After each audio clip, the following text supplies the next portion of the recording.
Hello मेरे प्यारे मित्रों, मैं पीके मिश्रा आपके अपने चैनल RWP एकेडमी में आप सभी का स्वागत करता हूं। आज की हमारी हिंदी की ये पहली क्लास है। इसमें हमें क्या क्या पढ़ना है, हमारा सिलेबस क्या है, उसके बारे में हम जान लेते हैं और अपनी कॉपी में लिख भी लेते हैं। ठीक है, तो हमें पढ़ना है हिंदी वर्णमाला, विराम चिन्ह, शब्द रचना, वाक्य रचना, शब्द रूप, संधि, समास, क्रियाएं, अनेकार्थी शब्द, पर्यायवाची, विलोम, मुहावरे एवं लोकोक्तियां, तत्सम तद्भव, देशज विदेशी शब्द। यहाँ पे एक और लिख लेना, शब्द भंडार, शब्द भंडार। ठीक है, शब्द भंडार, वर्तनी, अर्थबोध, हिंदी भाषा के प्रयोग में होने वाली अशुद्धियां और उत्तर प्रदेश की प्रमुख बोलियां। ये हमारा बाबू सिलेबस है, तो आप लोग एक बार इसे लिख लीजिए, फिर हम आगे से चलते हैं। ठीक है, वीडियो को पोस्ट करके भी लिख लेना। ठीक, हम आज सबसे पहले पढ़ाएंगे शब्द रचना। ठीक है, शब्द रचना के बारे में हम आज पढ़ेंगे।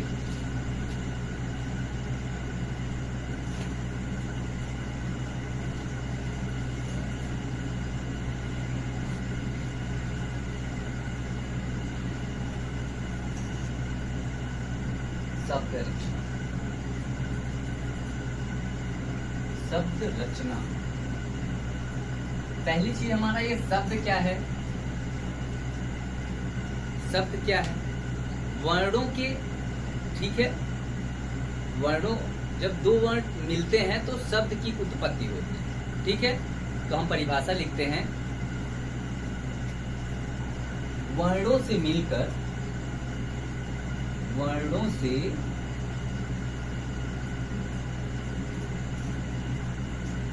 से मिलकर शब्दों का निर्माण होता है। वर्णों से मिलकर शब्दों का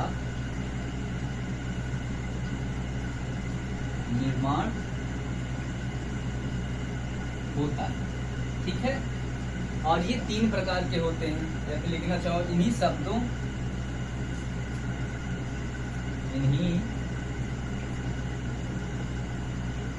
शब्दों को तीन भागों में विभाजित किया गया है। विभाजित किया गया है।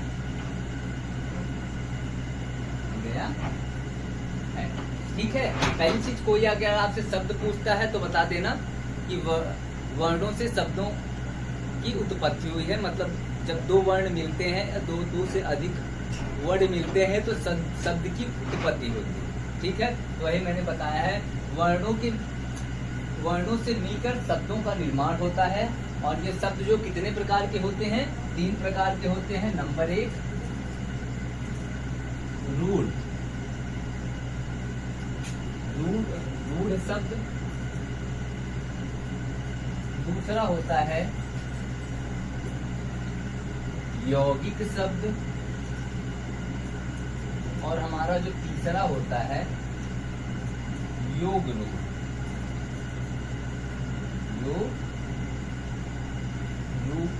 रूढ़ शब्द। ठीक है, तो आज हम इनके बारे में पढ़ेंगे। ठीक है, कि रूढ़ शब्द कौन से होते हैं, उनकी परिभाषा क्या होती है, यौगिक शब्द क्या होते हैं, उनकी परिभाषा क्या होती है, और योग रूढ़ शब्द क्या होते हैं और उनकी परिभाषा क्या होती है। ठीक है, तो हम रूढ़ शब्दों से चलते हैं।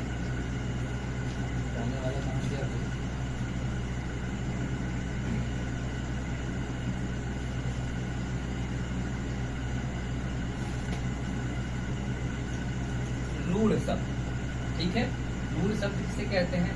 रूढ़ जो होता है, ये अगर ऐसे शब्दों का हम टुकड़ा, मतलब ऐसा शब्द समझ लो जो एकदम कहते नहीं है, अपने धुन में रहता है, वो किसी की नहीं सुनता। ठीक है, तो ऐसे होते हैं रूढ़ शब्द। जैसे इसकी परिभाषा लिखेंगे तो भी समझ में आ जाएगा। ऐसा शब्द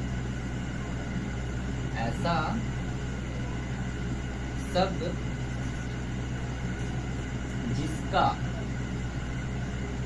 सार्थक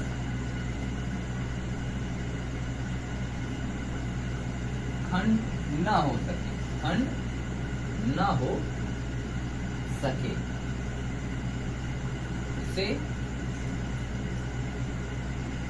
रूढ़ शब्द कहते, शब्द कहते। ठीक है, जैसे पानी हो गया,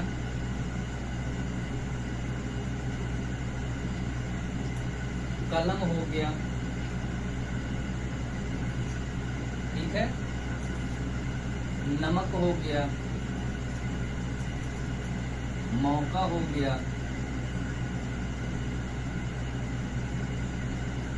और सोना हो गया, चांदी हो गया, बहुत सारे लिख सकते हो। ठीक है, अब जैसे सार्थक खंड नहीं होगा, पा प्लस नी करेंगे। ठीक है, पा का भी कोई मतलब नहीं है और नी का भी मतलब कोई नहीं है। ये पा वो वाले नहीं जो उसे पापा कहते हो, पिताजी वाला पा नहीं है ये ऐसे ही लिखा हुआ है जिसका कोई मतलब नहीं है। जैसे अब कलम को तोड़ते हैं तो कल तो लिख सकते हैं, फिर माँ हो जाएगा, माँ में कोई मतलब नहीं निकल रहा है। या फिर का काम तोड़ेंगे, लम करेंगे तब भी कोई मतलब नहीं निकलेगा। नम का करेंगे, इसका भी कोई मतलब नहीं निकलेगा। मौ का करेंगे, इसका भी कोई मतलब नहीं निकलेगा। सो को अलग करते हैं, प्लस ना को अलग करते हैं, तो इन दोनों का कोई मतलब नहीं निकलता है। जब तक कि ये एक में रहते हैं तो यही ऐसे शब्द जो जिनको तोड़ने पर उन दोनों शब्दों का कोई मतलब न निकले, ऐसे शब्द क्या कहलाते हैं? रूढ़ शब्द कहलाते हैं। इसके बाद हम यौगिक शब्द देखते हैं। ठीक है, तो एक बार ये लिख लीजिए, तो मैं आगे फिर से बता रहा हूँ।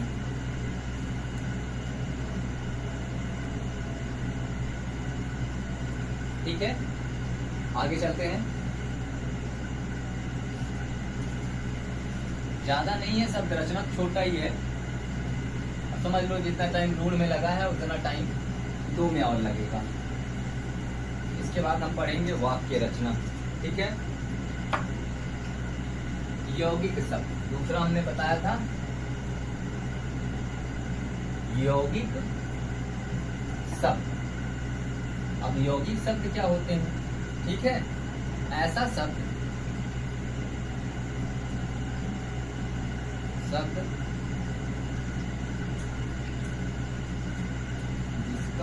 जिसका खंडन करने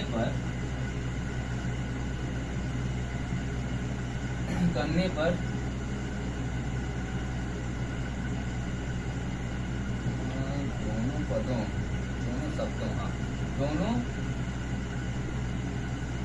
दोनों शब्दों का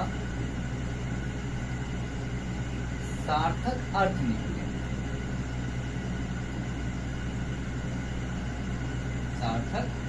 अर्थ निकले, यौगिक शब्द कहलाते।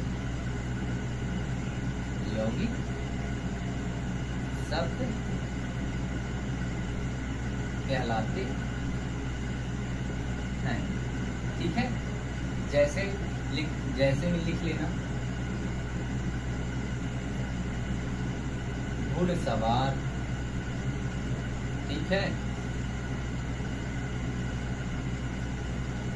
चरवाह। ठीक है, चाय वाला, चाय वाली भी लिख सकते हो। ठीक है, अब देखो घुड़ मीन्स होता है घोड़ा, और सवार तो में चढ़ने वाला। ठीक है, इसको हम तोड़ सकते हैं, घुड़ प्लस सवार, दोनों अलग अलग दोनों मतलब निकल रहा है। चराने, चर मीन्स होता है चारा, और वाह मीन्स चराने वाला। ठीक है, और वाह इसका भी मतलब निकल रहा है चाय प्लस वाला। ठीक है, चाय बेचने वाला। ठीक है, चाय वाला मतलब चाय देने वाला या बेचने वाला। तो ये हो गए हमारे यौगिक शब्द, मतलब जिनका हम खंडन करेंगे तो उन दोनों खंडनों का जो है अर्थ निकलेगा, वो यौगिक शब्द कहलाएगा। चलिए इसे भी लिख लीजिए, फिर आगे चलते हैं।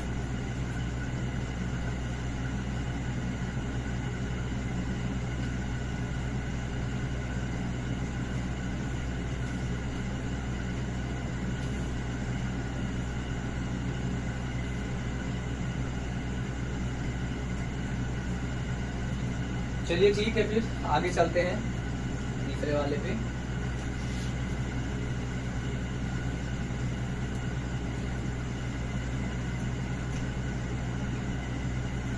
योग रूढ़ शब्द। तीसरा हमारा क्या है?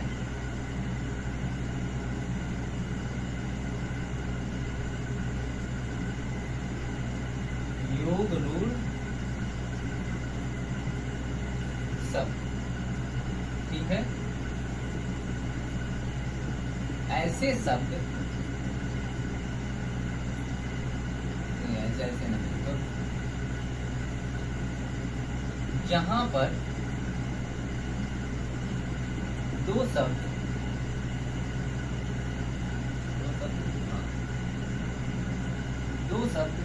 मिलकर, यहाँ पे देखो वर्ण नहीं मिल रहा है, यहाँ पे क्या मिल रहा है? शब्द मिल रहा है। ठीक है, जहां पर दो शब्द मिलकर एक नए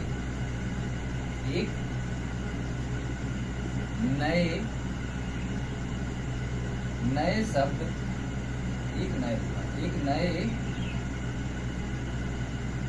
अर्थ देने वाले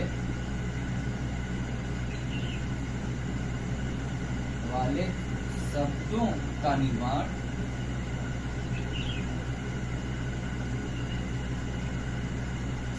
निर्माण करते हैं, क्या कहलाते हैं? योग रूढ़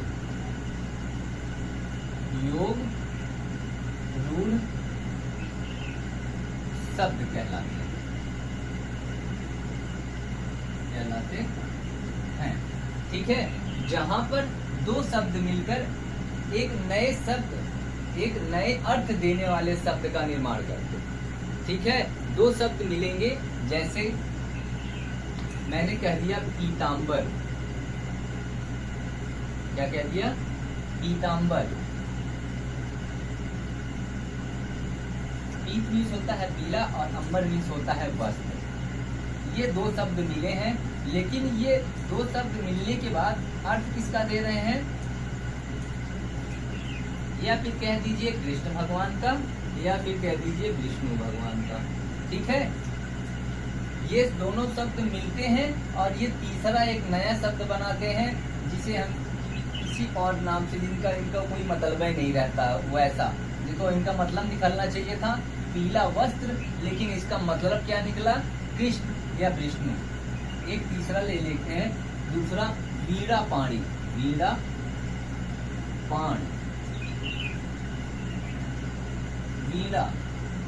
मीन्स होता है, वीणा जानते हो, जो बजाया जाता है, और पाणी मीन्स होता है हाथ। ठीक है, लेकिन ये दोनों जब मिलते हैं तो एक नए शब्द की उत्पत्ति करते हैं। वीणा पाणी मतलब सरस्वती जी को कहा जाता है। ठीक है, एक नया तीसरा शब्द निकल गया सरस्वती जी वाला। तो यही क्या हो गया? योग रूढ़ शब्द हो गया। जहां पर दो शब्द मिले और एक नए अर्थ देने वाले शब्द का निर्माण कर दें, वही हमारा क्या हो जाएगा? योग रूढ़ शब्द हो जाएगा। देखो, एक चीज मैं बता देता हूँ, अगर शब्द रचना से पूछा तो वो पूछेगा, ये बताइए शब्द कितने प्रकार के होते हैं? कितने प्रकार के होते हैं, या शब्द कितने भागों में विभाजित है? शब्द कितने प्रकार के होते हैं? ठीक है, तो शब्द कितने प्रकार के हैं? 3 प्रकार के। कौन कौन से अगर पूछेगा, या फिर वो ये पूछेगा, ये बताइए कि इनमें से कौन सा शब्द जो है,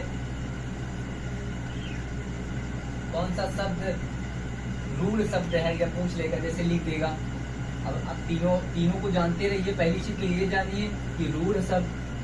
ठीक है, दूसरा जानिए आप यौगिक,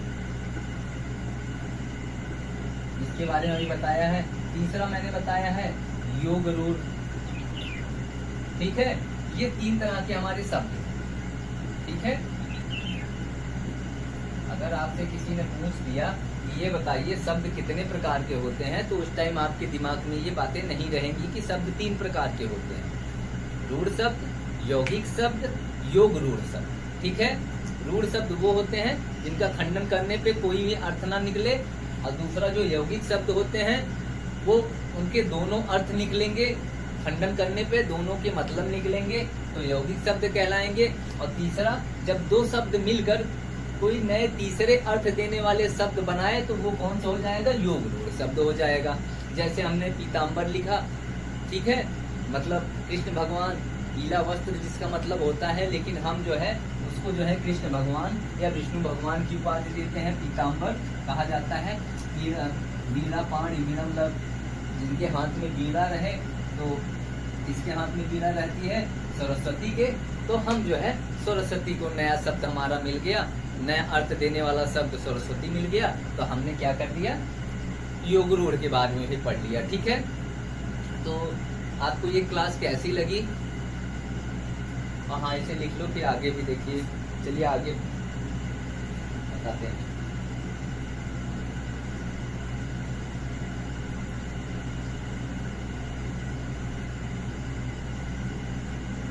ठीक है, आप लोगों ने लिख लिया होगा शायद, और नहीं लिखा होगा तो वीडियो को पॉज करके भी लिख लीजिएगा।